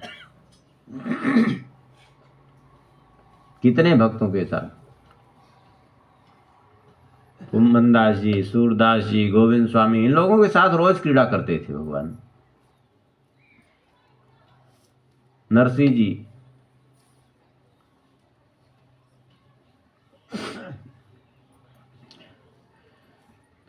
कहते हैं जब इतना बढ़िया इसमें सद्गुण भी है तो उसकी समस्या कहाँ आई। तो श्री नारद जी कहते हैं समस्या यहाँ आई, भगवान के कथा कीर्तन से जीव का कल्याण होता है, लेकिन वो कथा कीर्तन का स्वरूप बदल जाने के कारण समस्या हुई। कैसे? बोले विप्रैर्भागवती वार्ता, गेहे गेहे जने जने, कारिता कर्णलोभेन, कथा सारस्ततो गता। घर घर कथा हो रही है, घर घर भागवत की कथा हो रही है, लेकिन कारिता कर्ण लोभेन, धन के लोभ के कारण, इसलिए कथा सारस्ततो गता, कथा का सार चला गया। क्योंकि उद्देश्य भाई कथा किस लिए है, अभी श्रवण कर रहे थे, ज्ञान वैराग्य को पुष्ट करने वाली कथा। और जब वक्ता के जीवन में ही ज्ञान वैराग्य को कोई स्थान ही नहीं है, कथा ही इसलिए हो रही कि धन के लोभ से, तब फिर कहाँ से वैराग्य और ज्ञान आवे? तो कथा का सार तो चला गया, क्योंकि कथा का सार क्या है? भक्ति ज्ञान वैराग्य पुष्ट होना, इसलिए कथा का सार चला गया। भले जो अत्यंत उग्र कर्मा जीव हैं, नास्तिक जीव हैं, नारकीय प्राणी हैं, ऐसे लोग जाकर के तीर्थों में बैठे, तीर्थों में रहने लगे, इसलिए तीर्थ का सार चला गया। क्योंकि तीर्थ का तीर्थत्व तो सुरक्षित कैसे होता है? बोले तीर्थी कुर्वन्ति तीर्थानि स्वांतस्थेन गदाभृता। भगवान के भक्त जब निवास करते हैं तो वो तीर्थ का तीर्थत्व सुरक्षित होता है, तीर्थत्व उसका पुष्ट होता है। लेकिन जब नास्तिक नारकीय प्राणी जाके रहने लगे तो तीर्थ का तीर्थत्व समाप्त हो गया। काम क्रोध महालोभ तृष्णा से व्याकुल है जिनका चित्त, ऐसे लोग तपस्या में जाकर के स्थित हो गए तो तब का सार तत्व चला गया। मन पर विजय नहीं है, लोभ प्रबल है, दंभ और पाखंड का आश्रय लिए हुए हैं, और शास्त्र का अभ्यास नहीं है, इसलिए ध्यान योग का फल चला गया। क्योंकि ऐसे लोग जाके ध्यान योग में प्रवृत्त हुए।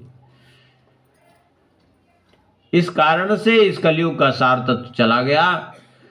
अब रही समस्या यह है कि भगवान क्यों सहन कर रहे हैं?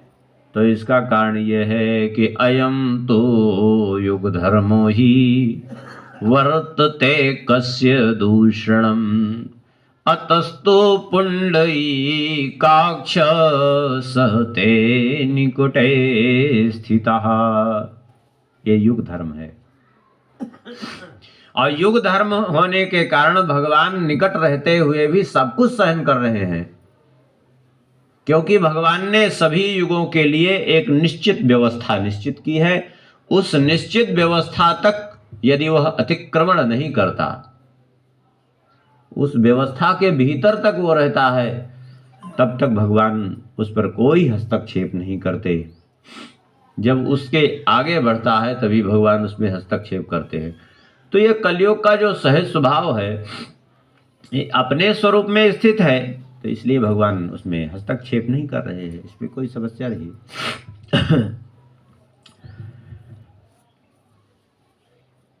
भक्ति महारानी ने कहा कि आप धन्य हैं नारद जी, यद्यपि मेरे पुत्रों को चेतना नहीं आई तो क्या, लेकिन आपने मेरा मन शांत कर दिया है। और यहाँ एक श्लोक में भक्ति महारानी ने नारद जी की स्तुति की है। जयति जगति मायाम यस्य कायाधवस्ते वचन रचन मेकम केवलम चाकलय्य ध्रुव पदमपियातो यत् कृपातो ध्रुवोऽयम् सकल कुशल पात्रम ब्रह्मपुत्रम नतास्मि। हे नारद जी, आपकी जय हो, जय हो। आप तो ऐसे महापुरुष हैं कि जो एक बार कयाधु नंदन प्रहलाद जी को आपने शिक्षा दी, वो भी गर्भ में, तो उनको इस माया से ही मुक्त कर दिया। 5 साल की अवस्था में ध्रुव जी को उपदेश दे करके आपने भगवान की प्राप्ति के मार्ग में लगा दिया और भगवान की प्राप्ति हुई उनको। आपके चरणों में हमारा वंदन है। नारद जी ने कहा, हे देवी, आप व्यर्थ चिंतातुर हो रही हैं। वृथा खेदयसे बाले अहो चिंतातुरा कथम श्री कृष्ण चरणाम्भोज स्मर दुखम गमिष्यति। आप व्यर्थ चिंतित न हो, फिर क्या करें? श्री कृष्ण चरणाम्भोजम स्मर, भगवान के चरण कमलों का स्मरण करो तो दुखम गमिष्यति, ये सारा दुख अपने आप चला जाएगा, सारा दुख अपने आप दूर हो जाएगा। क्योंकि द्रौपदी च परित्राता एन कौरव कश्मलात् पालिता गोप सुंदर्यः सकृष्णः क्वापि नो गतः। जिन्होंने द्रौपदी जी की रक्षा की, जिन्होंने गोपियों की रक्षा की, वे श्री कृष्ण कहीं गए नहीं हैं, वे तो सर्वत्र विद्यमान हैं। इसलिए आप तो उन्हीं का स्मरण करिए। और वैसे भी आप तो उनकी साक्षात प्रिया ही हैं। तम तु भक्ति ही प्रिया तस्य सततम प्राणतोधिका।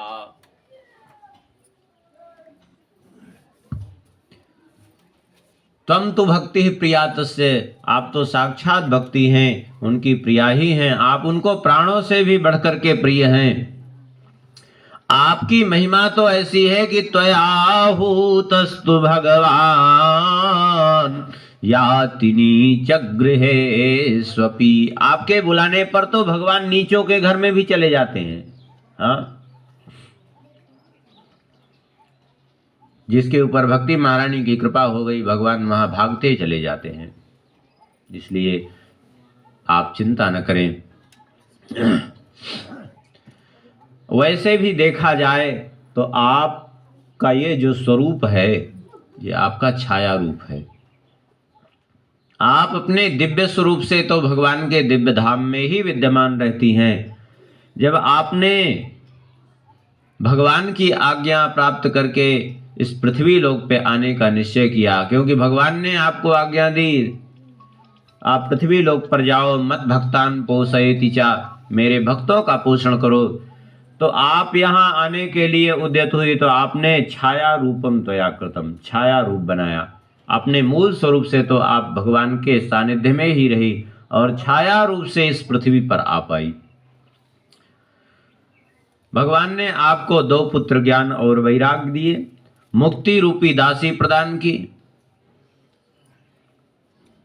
इस कलयुग के प्रभाव से मुक्ति रूपी दासी आपकी अत्यंत व्यथित हो गई, तो आपने उसे आज्ञा दी और वो आपकी आज्ञा प्राप्त करके भगवान के परम धाम को चली गई। और आज भी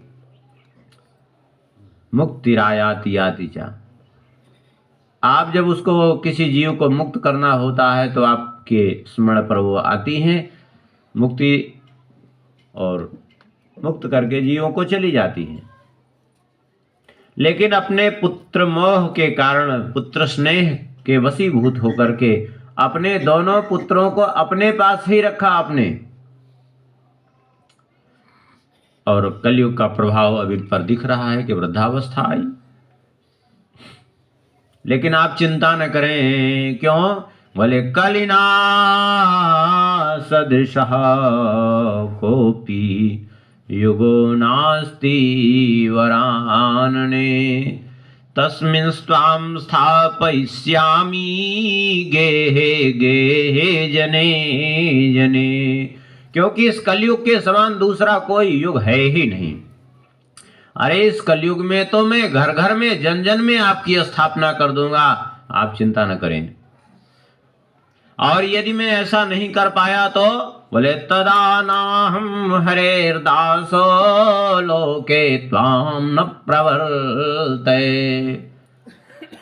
तो मैं आप भगवान का दास नहीं। आज जो घर घर कथाएं हो रही हैं, जो घर घर भगवान की चर्चा हो रही है, क्या है? ये श्री नारद जी के संकल्प का ही प्रभाव है।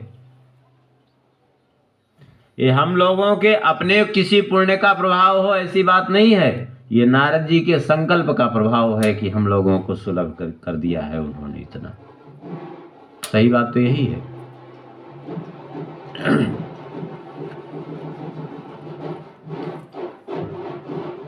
नारद जी कहते हैं कि जो आपसे युक्त होंगे वो कदाचित यदि पापी भी होंगे तो भी निर्भय होकर के भगवान के परम धाम के अधिकारी हो जाएंगे। आपकी ऐसी महिमा है और आपका प्रभाव तो ऐसा है कि न प्रेतो न पिशाचो वा राक्षसो वा सुरोपि वा भक्ति युक्त मनस्कानाम स्पर्शनेना प्रभुर्भवेत्। न प्रेत न पिशाच न यक्ष न राक्षस, कोई भी जो भक्ति से युक्त है उसका स्पर्श करने में भी सक्षम नहीं है। और जो भक्ति से द्रोह करते हैं, भक्तों से द्रोह करते हैं, वो कष्ट के भागी होते हैं। अप्रत्यक्ष प्रमाण है, दुर्वासा जी स्वयं ही, दुर्वासा जी जैसे महर्षि भी भक्त अम्बरीश जी से द्रोह करने के कारण क्या दशा हुई? भक्ति महारानी प्रसन्न हो गई। भक्ति महारानी ने कहा, यद्यपि हमारे पुत्रों को चैतन्यता नहीं आई है, लेकिन फिर भी आपके वचनों से मुझे बड़ी शांति मिली है। अब देखिए, यदि प्रयास करिए मेरे पुत्रों को चेतना आ जाए तो। नारद जी ने कहा, अभी प्रयास करके देखते हैं। तो नारद जी ने तो पहले उनको जगाना प्रारंभ किया। ज्ञानम प्रबुद्धताम शीघ्रम रे वैराग्य प्रबुद्धताम, ओ ज्ञान रे वैराग्य उठो। लेकिन जब कोई प्रभाव नहीं पड़ा तो वेद वेदांत घोषयिष्या गीता पाठैर्मुहुर्मुहुः बोध्यमानो तदा तेन कथंचित्थोत्थितौ बलात्।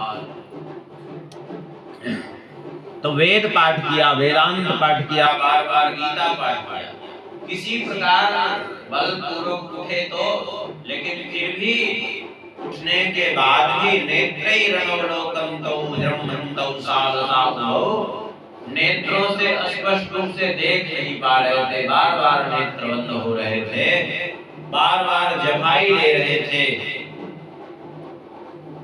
ऐसी उसकी दशा थी।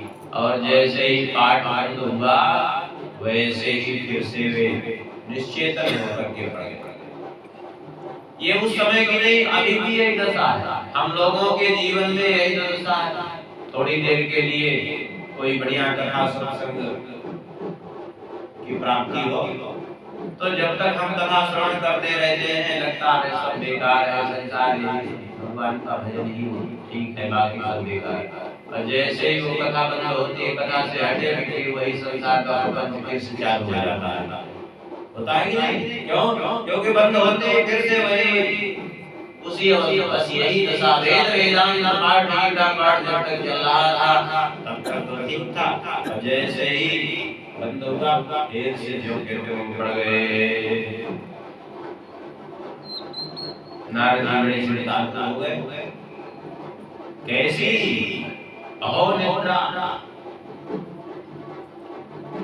कथम याते वृद्धत्वं च महत्तरम्, ये इनकी निद्रा कैसे दूर होगी, इनके वृद्धावस्था कैसे दूर होगी, कुछ समझ में ही नहीं आ रहा है।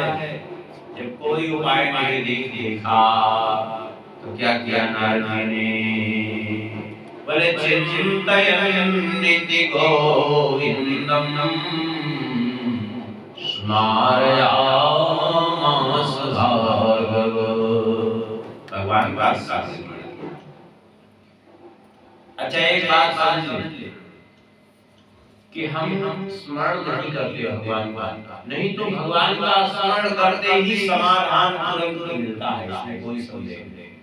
कैसी भी परिस्थिति में रहे और सब जगह से नाम को हटा करके भगवान का स्मरण करें, तुरंत कहीं न कहीं इनका हृदय से प्रेरणा उठेगी, अमुक कार्य करो तो ठीक हो जाएगा, निश्चित रूप से, इसमें कोई संदेह नहीं। यहाँ भी ऐसे ही जैसे ही स्मरण किया वैसे ही व्योमवाणी तदैवा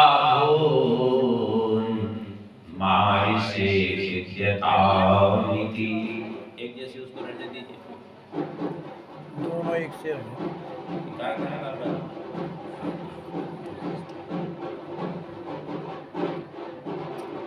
व्योमवाणी तदैवा मारिसे सिद्ध्यतामिति। उद्यमः सफलस्तेयं भविष्यति न संशयः। आकाशवाणी हो रही उसी समय, क्या उद्यमः सफलस्तेयं, आपका उद्यम अवश्य ही सफल होगा, इसमें कोई संदेह नहीं है। लेकिन इसके लिए एतदर्थं तु सत्कर्म सुरसेतुं समाचर, इसके लिए आपको सत्कर्म करना होगा। सत्कर्म बोले हाँ,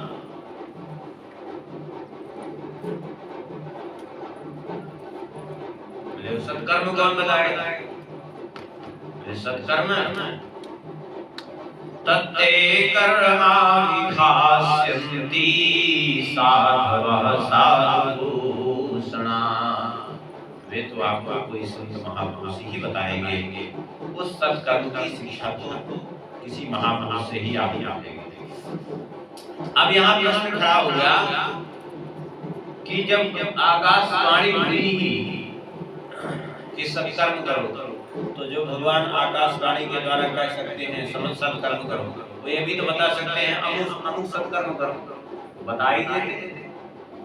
ये क्यों कह दिया तत्ते कर्मा विधास्यन्ति साधवः साधुभूषणा? कोई संत महापुरुष बताएंगे उस सत्कर्म के बारे में, ऐसा कहने का क्या मतलब? देखिए भगवान, यही तो भगवान की समदर्शिता है। भगवान सभी के लिए एक नियम रखते हैं, नहीं तो आगे चल के लोगों को कहना होगा कि देखो नारद जी को तो भगवान ने बता दिया कि हम कार्य करें, हमको कौन बताएगा? तो सबके लिए वही नियम रखा, तत्ते कर्मा विधास्यन्ति साधवः साधुभूषणा। उस सत्कर्म की शिक्षा कौन देगा? बोले कोई संत महापुरुष देंगे।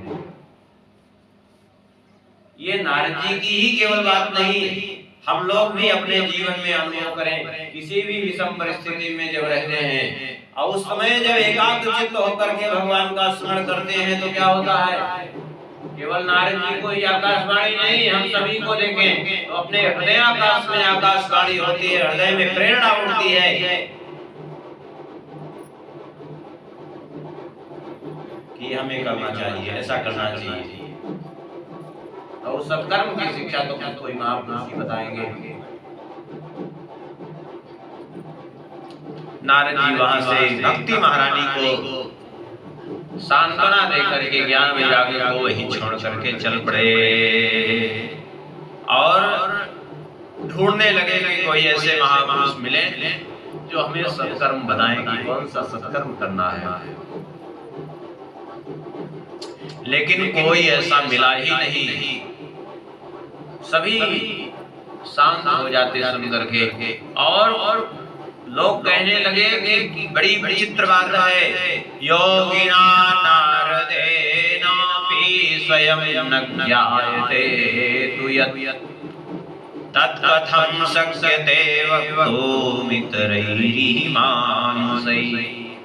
जिस कर्म के संबंध में स्वयं नारद जी कुछ नहीं कह पा रहे हैं, उस कर्म के संबंध में भला हम लोग कहे क्या सकते हैं।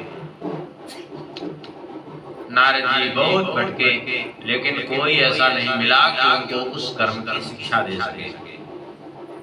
तब नारद जी चल पड़े, कहाँ? बोले बद्रिकाश्रम की ओर। किस लिए? बोले तपस्चरामि चात्रेति तदर्थं कृत निश्चयः, तपस्या करने का निश्चय करके, क्योंकि तपते अगम न कछु संसारा। देखिए यहाँ शिक्षा क्या है? शिक्षा यह है कि हमें किसी भी परिस्थिति से निराश होकर के, हार मान करके पीछे नहीं हटना चाहिए। नारद जी सारी पृथ्वी पर घूमते फिरे, कोई ऐसा मिला नहीं उनको बताने वाला, लेकिन फिर भी हार नहीं माने नारद जी। निश्चय किया कि अब हम तपस्या करके ऐसे महापुरुष की प्राप्ति करेंगे जो हमें उस सत्कर्म की शिक्षा दे सके। और प्रायः देखा जाता है ये कि जहां से हम हार मान करके लौटने लगते हैं, वहीं से कोई न कोई दूसरा मार्ग खुला होता है। इसलिए हार मानकर लौटना नहीं चाहिए, क्योंकि ये जीवन क्या है? जीवन एक संघर्ष ही है, और बिना संघर्ष के किसी को कुछ प्राप्त हुआ हो ऐसा होता ही नहीं है। इसलिए संघर्ष से कभी नहीं पीछे हटना चाहिए। नारद जी पहुंचे वहां से तपस्या करने का निश्चय करके बद्रिकाश्रम में, और जैसे ही बद्रिकाश्रम में पहुंचे तो सरकारिक चारों भैया को दिखाई पड़े। चारों भैया का दर्शन हुआ, और वही आगे फिर से वही पहुंचाए कि चारों भैया ने वो एक एक प्रश्न किया। यही नारद जी अभी बता रहे थे। नारद जी ने कहा कि अब हमने तो अपनी सारी कथा सुना दी कि किस प्रकार से हमें भक्ति महारानी का दुख और ज्ञान वैराग्य का दुख अनुभव हुआ, हमने देखा अपने नेत्रों से। तो अब आप जैसे महापुरुष प्राप्त हो गए हैं, तो कृपा करके अब आप ही बताइए कि वो कौन सा सत्कर्म है जिसके द्वारा भक्ति ज्ञान वैराग्य तीनों का दुख समाप्त हो जाए। सुन करके सनकादिकों ने कहा, आप चिंता मत करो, बिल्कुल वो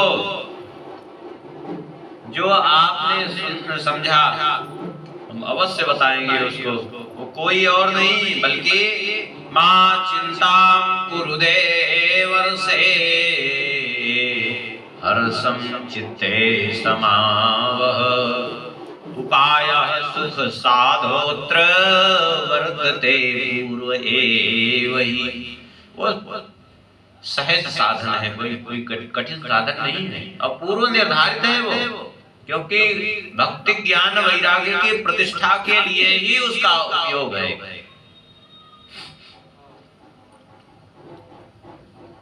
इसलिए आपको चिंता करने की जरूरत नहीं है। बोले चिंता, हम सारी पृथ्वी पे घूम रहे हैं, आप कह रहे हैं बिल्कुल चिंता ही मत करो। तो साधन कौन सा है? बोले श्रीमद् भागवताल्लापाद सतुगीतः शुकादिभिः। वो श्रीमद् भागवत की कथा है जो श्री सुखदेव जी ने कही है अपने श्रीमुख से, उसी से भक्ति ज्ञान वैराग्य पुष्ट होंगे। नारद जी ने कहा, बड़ी विचित्र बात है, आपने कहा श्रीमद् भागवत की कथा? बोले हाँ। नारद जी ने कहा कि एक बात हमको समझ में नहीं आ रही। हमने खूब वेद पाठ किया, वेदांत पाठ किया, गीता पाठ किया, लेकिन वेद पाठ से, वेदांत पाठ से, गीता पाठ से कुछ भी नहीं हुआ। तो ऐसी स्थिति में वेद वेदांत घोषैश्च गीता पाठे प्रबोधितम् भक्ति ज्ञान विरागाणाम नोदतिष्ठत्रिकम् यदा। जब भक्ति ज्ञान वैराग्य नहीं उठ पाए, उनका दुख नहीं दूर हो पाया, तो श्रीमद् भागवताल्लापाद तत्कथं बोधमेष्यति। तो श्रीमद् भागवत की कथा से कैसे उनका दुख दूर होगा, ये बात हमको समझ में नहीं आ रही है। क्यों?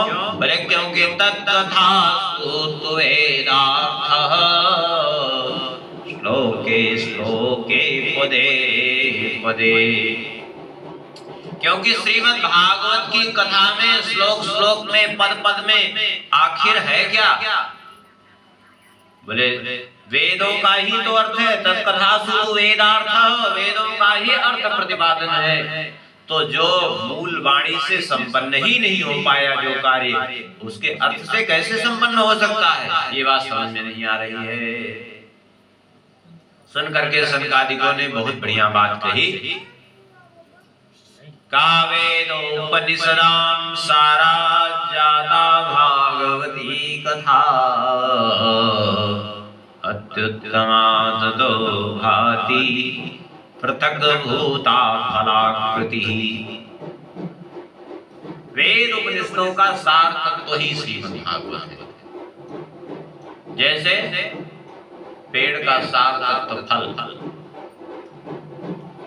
यहाँ 3 उदाहरण दिया सनकादिकों ने।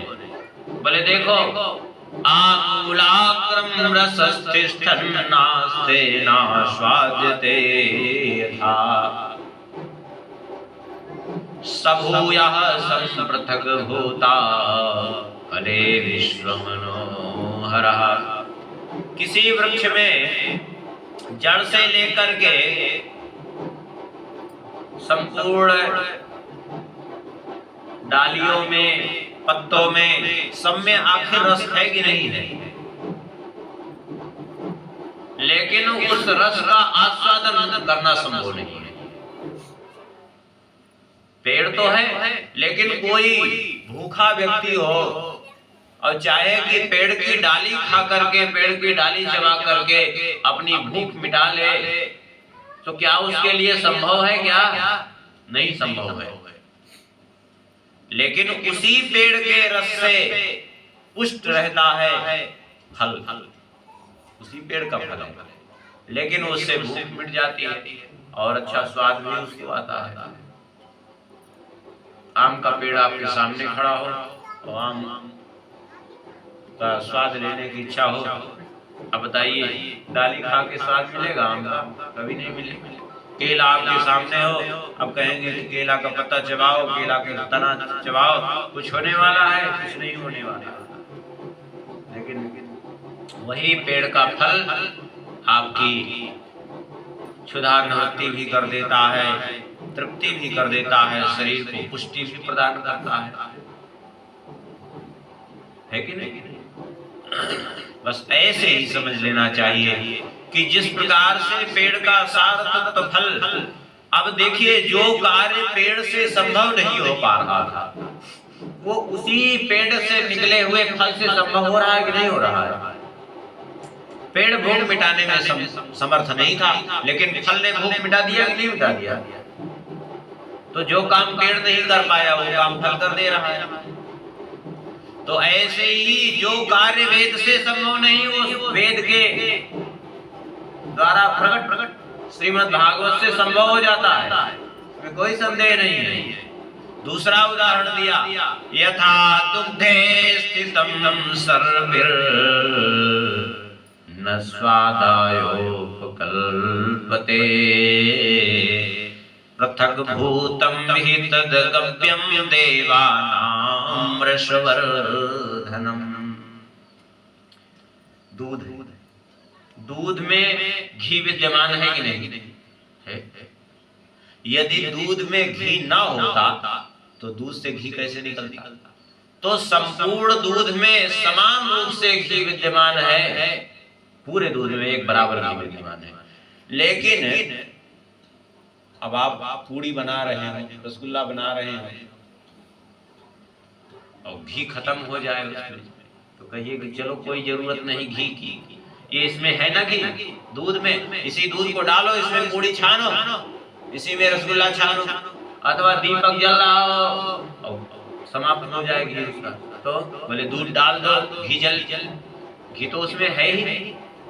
अब बताओ दीपक जलेगा, उससे पूड़ी छनेगी? अरे कुछ नहीं होगा।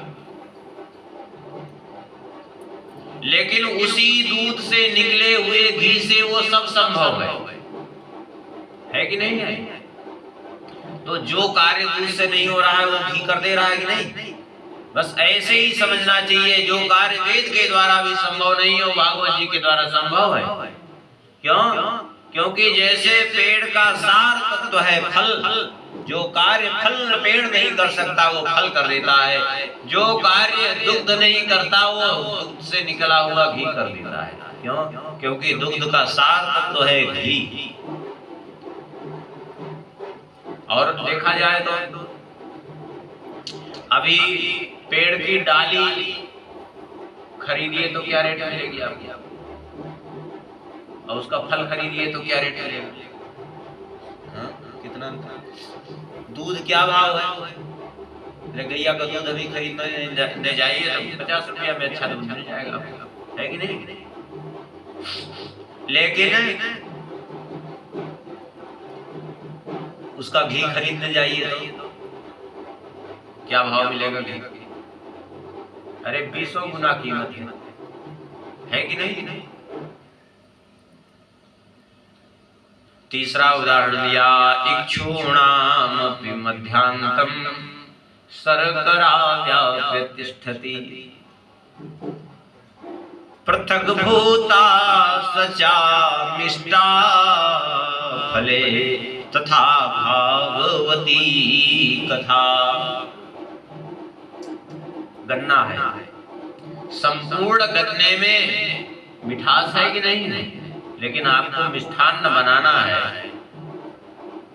तो आप कहेंगे कि चीनी की जरूरत ही क्या है, चलो एक काम करो, गन्ना तो है ही, उस गन्ने के टुकड़े टुकड़े करो और बना लो, मिष्ठान्न बनेगा। अरे कभी नहीं बनेगा, आपका खोआ दूध सब जो रहेगा वो भी बर्बाद हो जाएगा, घी भी बर्बाद हो जाएगा, मिष्ठान्न बिल्कुल नहीं बनेगा। फिर उसी गन्ने के रस से बनी हुई शर्करा चीनी, और उससे आप हर प्रकार से मिष्ठान्न बना लेंगे कि नहीं बना लेंगे? बस ऐसे ही जिस प्रकार से जो कार्य गन्ना नहीं कर पा रहा है वो उसके उसी गन्ने के रस से बनी हुई चीनी कर देती है, जो कार्य फल नहीं के द्वारा संभव है वो पेड़ के द्वारा भी संभव नहीं है, जो कार्य दूध नहीं कर पाता वो घी कर देता है। ऐसे ही जिस कार्य से वेद जो कार्य नहीं कर पा रहे हैं भागवत जी के द्वारा वो संभव है, क्योंकि भक्ति ज्ञान वैराग्य की पुष्टि के लिए ही श्रीमद् भागवत का प्रादुर्भाव हुआ है। यहाँ वेद की निंदा नहीं है, तात्पर्य है कि किसको किस कार्य के लिए उचित समझा जाए। जैसे दुग्ध की महत्ता से घी की महत्ता अधिक सिद्ध हो जाती है, ऐसे वेद की महत्ता से श्रीमद् भागवत की महत्ता अधिक हो जाती है। ये भागवत है क्या? बोले इदं भागवतम नाम पुराणम ब्रह्म संहितम भक्ति ज्ञान विरागाणाम स्थापनाय प्रकाशितम। ये श्रीमद् भागवत पुराणम ब्रह्म संहितम। यहाँ ब्रह्म संहितम का अर्थ ब्रह्म माने ब्रह्म, ब्रह्म माने वेद, साक्षात ब्रह्म स्वरूप है, साक्षात भगवत स्वरूप है अथवा साक्षात वेद स्वरूप है। भक्ति ज्ञान वैराग्य की स्थापना के लिए ही इसका प्रकाशन हुआ है। सनकादिकों ने कहा कि नारद जी आपको तो संदेह होना ही नहीं चाहिए। क्यों? बोले वेद वेदांत सुस्नाते गीताया अपि कर्तरी। वेद वेदांत में निष्णात और गीता की भी रचना करने वाले स्वयं वेद व्यास जी जिस समय मोहग्रस्त हो रहे थे, आपने उस समय 4 श्लोकों में श्रीमद् भागवत श्रवण करा करके उनको दुख मुक्त कर दिया था। तो आपको संदेह कैसे है? नारद जी ने कहा हमारा संदेह पूर्ण रूप से निवृत्त हो गया है। और यहाँ 2 श्लोकों में स्तुति की नारद जी ने। यद्दर्शनं च विनिहन्त्य शुभानि सद्यः श्रेयस्तनोति भव दुःखदवार्धितानां निशेष शेष मुख गीत कथैक पाना प्रेम प्रकाश कृते शरणं गतोऽस्मि। जिनके दर्शन मात्र से सद्या अशुभानि विनहन्ति, समस्त अशुभों का शीघ्र ही विनाश हो जाता है। अश्रेयस्तनोति भो दुःखद्वार्दितानाम्, अश्रेयस्तनोति कल्याण का विस्तार होने लगता है।